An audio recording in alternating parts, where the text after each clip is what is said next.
So hello everyone, ये आज के दिन का हमारा पहला वीडियो है। अगर आपने अभी तक सब्सक्राइब नहीं किया है, चैनल को सब्सक्राइब कर देना, बेल आइकन प्रेस करके ऑल पे सेट कर देना, वीडियो को लाइक कर देना एंड वीडियो को अपने दोस्तों के साथ शेयर कर देना।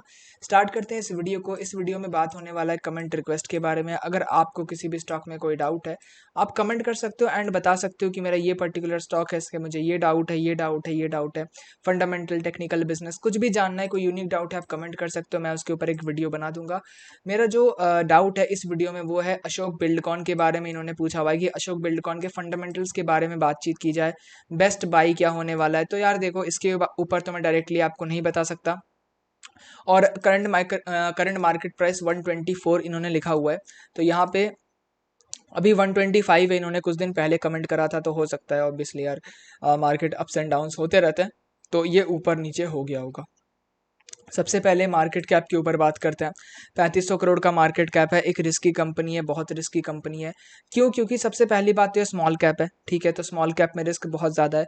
दूसरी बात, मैं रिकमेंडेशन नहीं दे रहा हूँ, इस चीज़ को भी आपको याद रखना है। सिर्फ और सिर्फ ये जो वीडियो है वो एजुकेशनल पर्पज़ से इंपॉर्टेंट है। आगे बढ़ते हैं। इस वीडियो में हम बात करने वाले हैं सबसे पहले तो फंडामेंटल्स के बारे में, उसके बाद चलेंगे टेक्निकल्स पे। अगर आपको इसका बिजनेस जानना है तो देखो, आप कमेंट कर सकते हो कि यार मुझे इसका बिजनेस मॉडल जानना है, ये वो, तो उसके ऊपर मैं अगेन वीडियो बना दूंगा। सबसे पहले चलते हैं प्रॉफिट एंड लॉस पे। तो यहाँ पे आप देख सकते हो। अब यहाँ पे मैं आपको एक चीज़ दिखाता हूँ, बताता हूँ। सबसे पहले तो जो कंपनी कंसिस्टेंट होगी, ठीक है, समझना इस चीज़ को, जो कंपनी कांस्टेंट नहीं लिख रहा हूँ, कंसिस्टेंट लिख रहा हूँ, ठीक है, कंसिस्टेंट। जो कंपनी कंसिस्टेंट होगी वो कंपनी ज़्यादा मतलब आपको फ़ायदा दे सकती है, जो कंपनी इनकंसिस्टेंट होगी उसके बजाय। जितनी ज़्यादा इनकंसिस्टेंट कंपनी, उतना प्रॉब्लम आपको भी होगा, स्टॉक प्राइस को भी होगा और आपकी इमोशंस को भी होगा एज यूजुअल। और जितना कंसिस्टेंट होगा कंपनी, उतनी जो है आपको थोड़ा सुकून मिलेगा, आपको आराम से मतलब ज़्यादा आपको प्रेशर लेना होगा नहीं। और आपको समझ में आ जाएगी, ये वीडियो देखोगे ना आपको क्लियर हो जाएगा मैं ऐसा क्यों कह रहा हूँ। सबसे पहले सेल्स के ऊपर आते हैं। 1500, 1800, 1700, 2300, 2800, 2900, 3000, 5000, फिर 5000, 6000, 8000।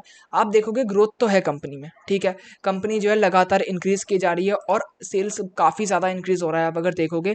और कहीं ना कहीं सेल जो है कंसिस्टेंट भी है। अगर आप, मैं एक बार डिप्स को मार्क करो कि कहाँ कहाँ पे सेल में प्रॉब्लम आया हुआ है, तो एक ये रहा और बस, और मुझे एक ये रहा, ठीक है, और मुझे नहीं दिख रहा है। और आपको, आप देख लो एक बार लगातार। बाकी यहीं पे दो जगह पे डिक्रीज हुआ था, एक तो ये कोरोना का टाइम था और ये 2014। उसके बाद कहीं पे भी कोई डिक्रीज नहीं है। हाँ, कभी ज़्यादा बढ़ा, कभी कम बढ़ा। जैसे यहाँ पे अगर देखोगे तो अराउंड 6,000 से 8,000 हो गया, ठीक है। अगर आप यहाँ पे देखोगे तो 4,900 से 5,070 ही हुआ, ठीक है। तो कहीं कम बढ़ा, कहीं ज़्यादा बढ़ा, लेकिन ओवरऑल जो है काफ़ी कंसिस्टेंट है, ठीक है। ये तो बात हो गई सेल्स की। अब वापस आता है मार्जिन पे। देखो यहाँ पे मार्जिन कंसिस्टेंट है क्या? 22, 20, 21, 20, ठीक है, 33, 30, देखो 30 के रेंज में आ गया। फिर यहाँ पे जो है थोड़ा 30 से फिर 25 के रेंज में आ गया। तो यहाँ पे थोड़ा सा मैं कहूँगा कि जो मार्जिन है वो इनकंसिस्टेंट है, ठीक है।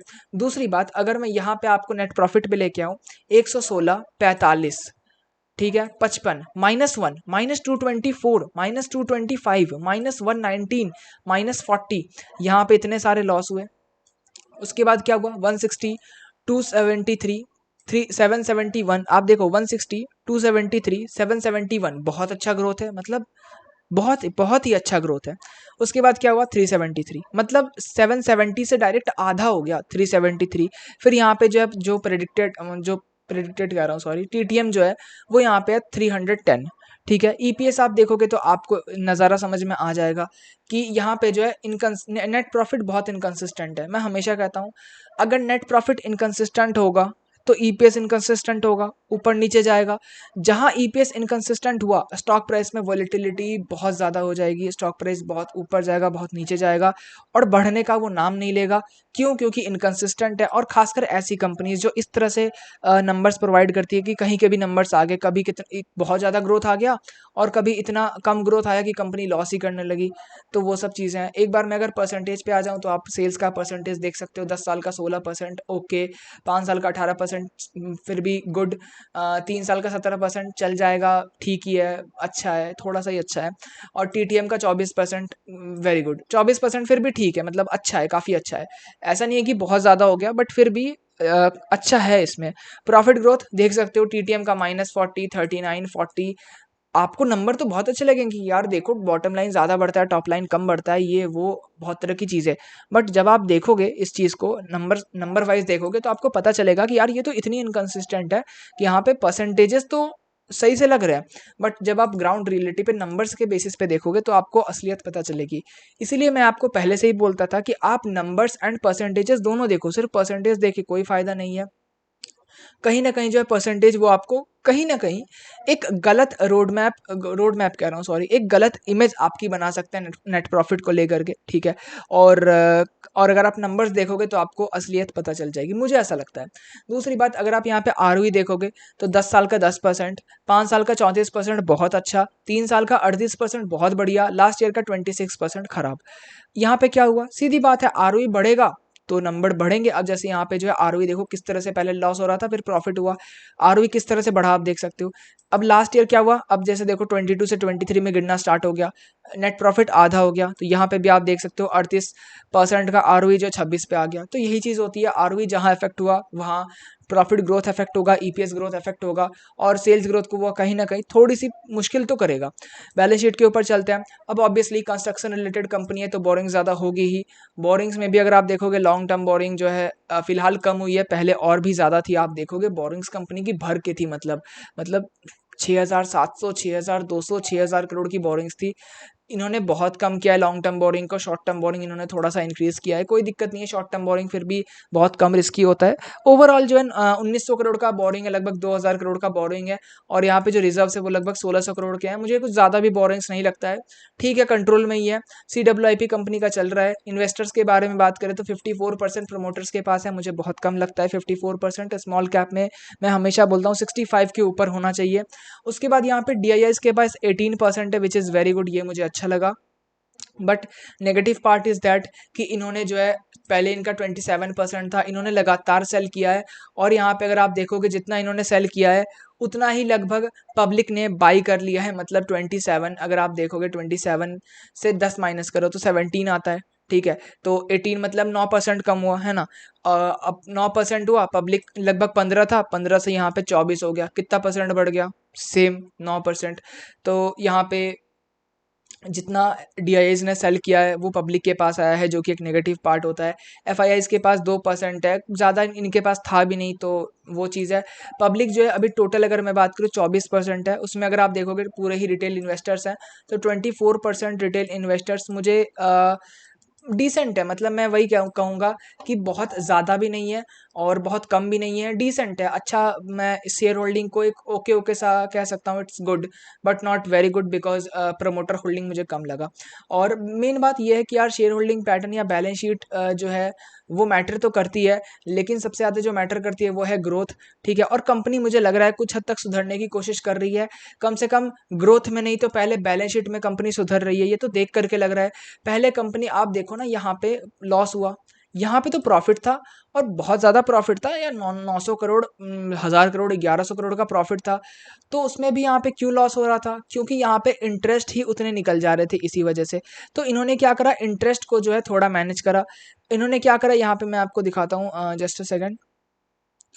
हाँ, तो इन्होंने क्या करा, इन्होंने जो है सबसे पहले तो जो बोरिंग्स है इनको पहले कम करा इन्होंने, ठीक है। बोरिंग्स आप देख सकते हो, इनको कम करा, क्योंकि बोरिंग्स एक एक हद तक ठीक है। अगर आप देखोगे, आप इसे पकड़ लो ना, देखो 500 करोड़ के रिजर्व्स पे लगभग 6,000 7,000 करोड़ की बोरिंग्स, ठीक है। पौने 7,000 करोड़ की बोरिंग्स 500 करोड़ के रिजर्व्स पे। तो ये चीज़ें जो होती है कंपनी को डिस्टर्ब करती है, एंड इन्वेस्टर्स को भी डिस्टर्ब करती है। एंड ये सब अगर ठीक हो रहा है तो अच्छी बात है, बट अगेन वही है, बैलेंस शीट स्ट्रांग होने पर कंपनी तो ठीक है, बट ग्रोथ नहीं आता है। ग्रोथ जो है आपको sales growth, profit growth, ROE, ये सब तो खुद ध्यान देना होगा, ये सब प्राइमरी चीज़ें हैं। और आगे बढ़ते हैं, थोड़ा सा फंडामेंटल्स के ऊपर मैंने अपना व्यू रख दिया है। मुझे कंपनी जो है, जैसा मैंने बताया कि मुझे कुछ खास लगा नहीं, इन माई ऑनेस्ट ओपिनियन। रिकमेंडेशन मैं नहीं दे रहा हूँ, और क्यों नहीं लगा, क्योंकि इसमें बहुत ज़्यादा इनकन्सिस्टेंसी है, नेट प्रॉफिट बहुत ज़्यादा इनकन्सिस्टेंट है, ठीक है। और इसमें अगर आप टेक्निकल्स पे आओगे तो देखोगे स्टॉक जो है फंसा हुआ है।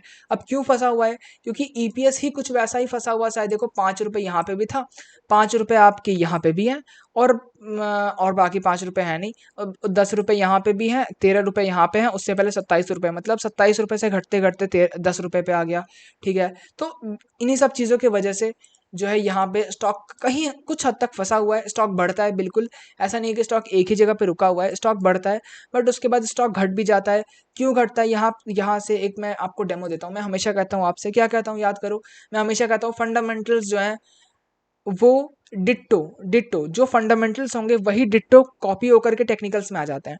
तो जहां जहां पे फंडामेंटल्स में ईपीएस ग्रोथ में इनकंसिस्टेंसी आएगी, प्रॉफिट ग्रोथ में इनकंसिस्टेंसी आएगी, सेल्स ग्रोथ में तो फिलहाल इसमें इनकंसिस्टेंसी नहीं है, सेल्स ग्रोथ फिर भी कंसिस्टेंट है, बट प्रॉफिट ग्रोथ इधर उधर करता है, ईपीएस इधर उधर करता है, इसी वजह आरओई इसका अच्छा नहीं है। इन सब चीज़ों की वजह से मुझे लगता है कि स्टॉक जो है फंसा हुआ है।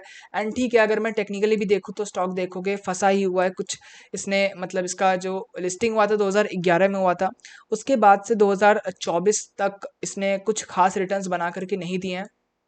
अगर आप जहाँ पे ये लिस्टिंग हुआ था वहाँ से ही अगर आप देखोगे, अगर मैं यहाँ से ही पकड़ लूँ, 27-28% के रिटर्न्स बने हैं। तो यार देखो, मैं एक सीधी चीज़ मानता हूँ, जो स्टॉक चलता है ना वो आगे भी चलेगा, जो स्टॉक कंसोलिडेट करता है ना वो आगे भी कंसोलिडेट करेगा। हाँ, हो सकता है थोड़ा चल जाए, बट यहाँ पे भी आकर के वो ऐसे ही कंसोलिडेट करेगा, फिर थोड़ा चलेगा, फिर रुकेगा। और जो स्टॉक चलता है ना वो हो सकता है थोड़ा ज़्यादा करेक्ट करे, बट चलेगा वो फिर से। ठीक है, तो ये चीज़ें हैं। बाकी अगेन कोई रिकमेंडेशन नहीं है, एंड करते हैं वीडियो को। वीडियो अच्छा लगा लाइक शेयर सब्सक्राइब कर देना। जय Hind and thanks for watching.